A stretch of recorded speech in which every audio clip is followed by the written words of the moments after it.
welcome back to my channel. My name's Georgia. I hope you're well. Today we are going to be doing a TBR jar chooses my June reads. I did this back in May and I honestly got like such a mix of books that I don't think I'd have picked up without doing this. So I've decided that this month I'm going to do it again. I just think that this way you get a different range of books. I just really enjoy this way of doing it, so I'm going to do it again this month. So last month I picked 5 books. And so far I've read 3 of them. Now there is still like a week and a half left of May, so you never know, I might still get around to them. But also this month I am actually on my 8th book, so I am flying through books this month. It's the best month I've had so far, like in terms of the amount of books I've read. But I've also really enjoyed the books that I've read as well. So let's get straight into my June TBR. So if you enjoyed this video, don't forget to like, comment, subscribe, all that fun stuff. And as always, my social media, my Amazon wishlist, my Goodreads and my business email are all in the description bar below. Let's get into my June TBR. I went to 66 books in May. I will link that up here for the little haul that I got from there. And I've also got a lot of books for my birthday. And I've spent all my birthday money and I got quite a few like Waterstones vouchers and things. So I have a lot of new books in front of me. I'm going to try and be really strict and stick to the books that are on my bookshelves, and then we will have all the new books to play with in July. Just because I'm going to do a haul and things with all my new books. So I don't want to be pulling off of there until I've shown you everything that I've got. So I'm going to stick to my bookshelves, but let's pick for book number 1. Let's give it a good little shake. Let's try and get some different prompts this month. Prompt number 1, a 5-star prediction. Okay, let's have a think. So I either want like a really good, busy, can't put down sort of fantasy romance, or like just a really good romance book, like just hits all the right spots kind of romance book. Do you know what? I've been looking for a time to read this book, and I think Faye's planning on reading this book this month as well, so let's do this. So this is Phantasma. It's a dark fantasy romance by Kaylee Smith. Now, look at it. It is beautiful, but it's also like I said, it's a dark fantasy, but it's a like haunted house trials type one, I think. I will quickly read you, or I'll quickly try and read you the back. As always, I'm dyslexic, so bear with me. So welcome to Phantasma. There's only 2 rules for the game: stay alive and don't fall in love. When Ophelia's sister disappears, there's only one way to save her. Ophelia must enter Phantasma, a deadly contest inside a haunted mansion, and claim its prize, a single wish. In a maze of twisting corridors and lavish bathrooms, Ophelia will face 9 challenges, each more dangerous than the last. Just as fear threatens to overwhelm her, a mysterious stranger offers her a bargain. Charming, arrogant, and infuriatingly attractive, Blackwell claims he can guide her through the lethal trials ahead. Ophelia knows she shouldn't trust Blackwell. Worse still, she feels a dark and irresistible attraction drawing them closer and closer. And in Phantasma, the only thing deadlier than losing the game is losing your heart. Okay, I'm really excited for this one. I've heard so many good things about this book, and honestly it's been on my list since the second it ended up on my bookshelves. So I'm really looking forward to this. I think it's going to be so much fun, and I genuinely think this might be a 5-star read. I love the trials, I love a dark fantasy. I love the whole like trials and challenges thing. I just think it's so much fun. So I'm really hoping that this one is going to be a 5-star. So this is the first book that I'm going to put on my June TBR. We have a purple. A standalone book. I am absolutely a series girly, so this might be difficult. What if it's a series, but the series aren't connected? Does that still count as a standalone? I'm like looking more towards my romances because I feel like I've got more chance of those not being connected. Okay, so I found a couple of romances that aren't in part of a series, so these are standalones. So I've got Not Another Love Song by Julie Soto, and I've also got The Love Hypothesis by Ali Hazelwood. Now I am really excited for both of these books. I really want to try an Ali Hazelwood book just because I've never read anything by her and everybody raves about her so much, but then I've heard so many good things about this one as well. So this is more like scientists, and I think it's like a fake dating situation. They're both like really people that are really clever in their field and sort of like top of their field, which I think is always really interesting. But this one's more like music-y and this one's more sciencey. Which one do I go for? Do you know what? I think I'm actually going to go for the Ali Hazelwood one. So with some of my birthday money, I have bought some more Ali Hazelwood books, but I haven't actually read anything from her before. So I do think now would be a good time to make sure I actually like Ali Hazelwood. So I'm going to read this one before I unpack all the other ones, because then if I don't like this one, I've still got time to return the other ones. So I do have high hopes. I do think I'll like her writing. So this is The Love Hypothesis by Ali Hazelwood. So it just says, when a fake relationship between scientists meets the irresistible force of attraction, it throws one woman's carefully calculated theories of love into chaos. As a third-year PhD candidate, Olive Smith doesn't believe in lasting romantic relationships, but her best friend does. And that's what got her into this situation. Convincing. Now, her name is A-N-H. I have no idea how to pronounce that, so I'm just going to call her Anne. Convincing Anne that Olive is on her way to happily ever after was always going to be tough. Scientists require proof. So like any self-respecting woman, Olive panics and kisses the first man she sees. That man is none other than Adam, a young hotshot professor and a well-known ass, which is why Olive is positively flawed when he agrees to keep her charade a secret and be her fake boyfriend. But when a big science conference goes haywire and Adam surprises her again with his unyielding support and his unyielding abs, their little experiment feels dangerously close to combustion. Olive soon discovers that the only thing more complicated than a hypothesis on love is putting her own heart under the microscope. So this one does sound really fun. I really like a fake dating situation. It does sound like a bit of a, not enemies to lovers, but sort of like she knows it is a bit of an arse, so like a bit of a dislike to love maybe. But I am definitely excited to give this one a go. I love a fake dating trope so much. I don't know what it is about it, I just find it so funny. So let's see how we get on with this. So this is book 2 for June. Book number 3. A book with a one-word title. Okay, I've instantly had a thought for this one. And I'm thinking Emily McIntyre's Never After series. So all of those books are one word. So there's 6 books in that series so far.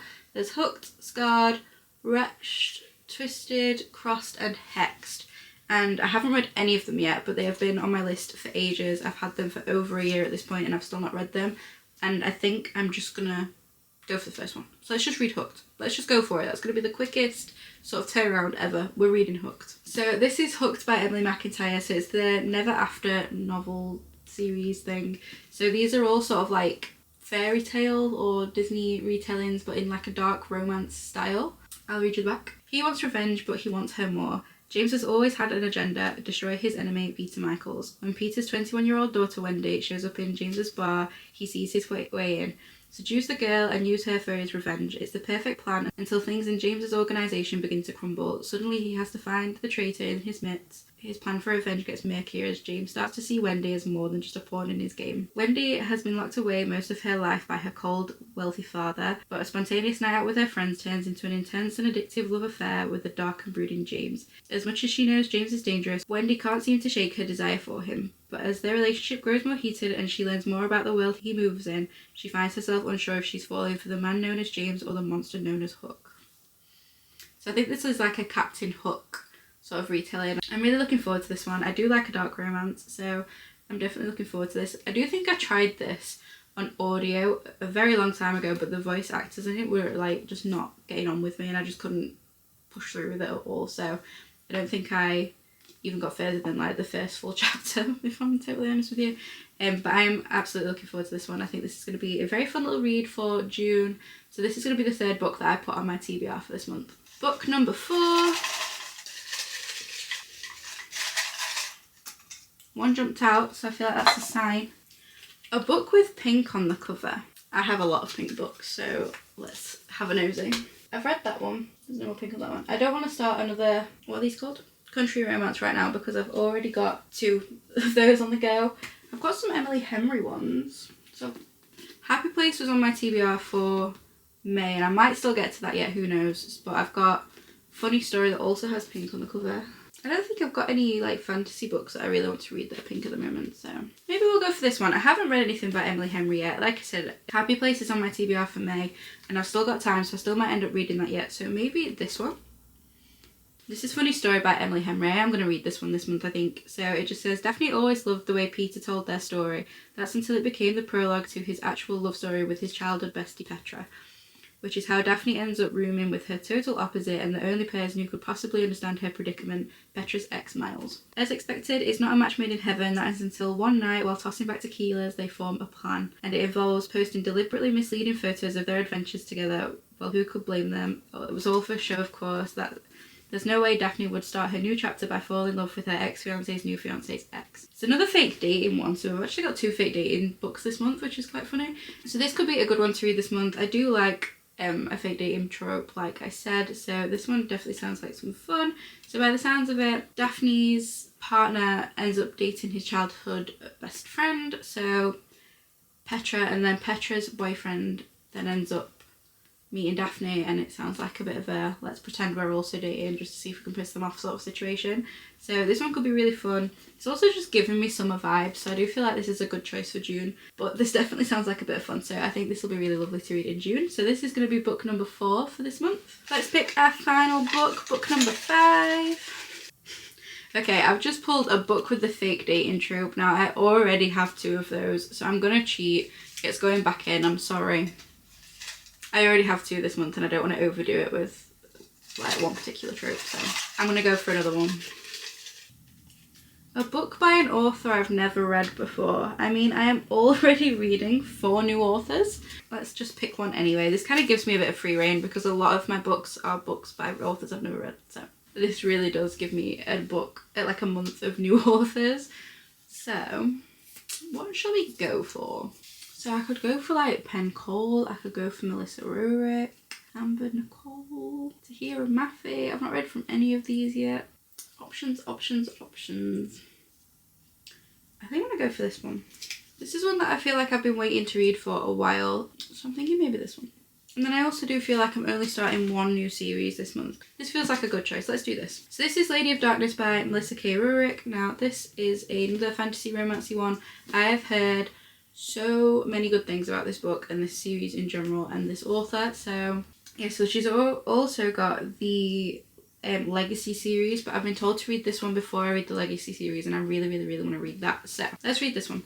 So this one is a fantasy romance, like I've said. I'll just read you the back. So it says, a cage owned by a ruthless assassin lord, Scarlet and her 2 sisters are the most feared trio in the continent. They are wild and unpredictable until a tragic night finds Scarlet locked away in the noble's household until she's ready to fall in line. A choice. Finally, Scarlet is presented with a job. If she completes the assignment, her payment will be something she has coveted for 10 years. Revenge against the Fey Fire Prince who brutally killed her mother 10 years ago. A mystery.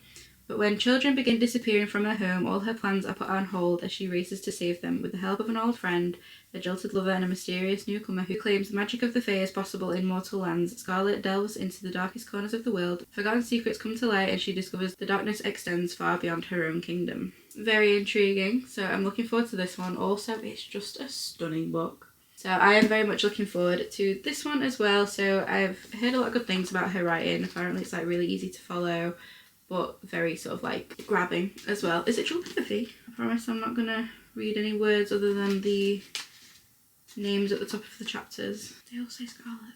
Is it not geography? Who knows? It all says Scarlet, so maybe it's just from Scarlet's perspective. I don't know. But I'm very much looking forward to this one. I think there's 5 books in this series in total. Is it 5? I only have the first 3. I think there's 5 because there's Lady of Embers and a Lady of Starfire, which I think are the 2 that I don't have. Lady of Darkness, Lady of Shadows, Lady of Ashes, Lady of Embers, and Lady of Starfire. So there's 5 books in this series, so I do think it's completed now. But this is book 1, and I'm definitely looking forward to giving this one a go. So this is my new author for my little card, even though all the authors I'm reading this month are new authors. Book number 5 for June. I am very excited to give this one a go as well. So this is this month's TBR. I think it's going to be a really interesting month. So I'll just quickly go through them all with you again. So I've got Phantasma by Kaylee Smith, The Love Hypothesis by Ali Hazelwood, Hooked by Emily McIntyre, Funny Story by Emily Henry, and Lady of Darkness by Melissa K. Rorick. Now I am so excited about these. So it's going to be a very good reading month if I can stick to my TBR, which I usually can't, but here we are. So I am definitely looking forward to giving these books a go in June. I think it's going to be a very fun reading month. So I'm also going to be back from my holiday in June, so I do need books that can keep me distracted from the fact that I'm no longer in New York. So I think that this will be a lovely little reading month. But equally, I am going to New York and I will probably be buying books there also, so we might not stick to this very strictly, but we can give it a go, can't we? So let me know what you're reading this month. What's on your TBR for June, because I just find it so interesting finding out what everyone else has got going on and what everyone else is reading. And if you've read any of the books that I've got for June as well, let me know what you thought of them, because I love hearing your guys' opinions on things. I like to know if we've got similar reading tastes. But I think that's everything for this video, so let's see how we get on with my June TBR. If you enjoyed this video, don't forget to like, comment, subscribe, all that fun stuff. And as always, my social media, my Goodreads, my Amazon wishlist and my business email are all in the description bar below. Thank you so much for watching this video. I really hope you're well. Bye.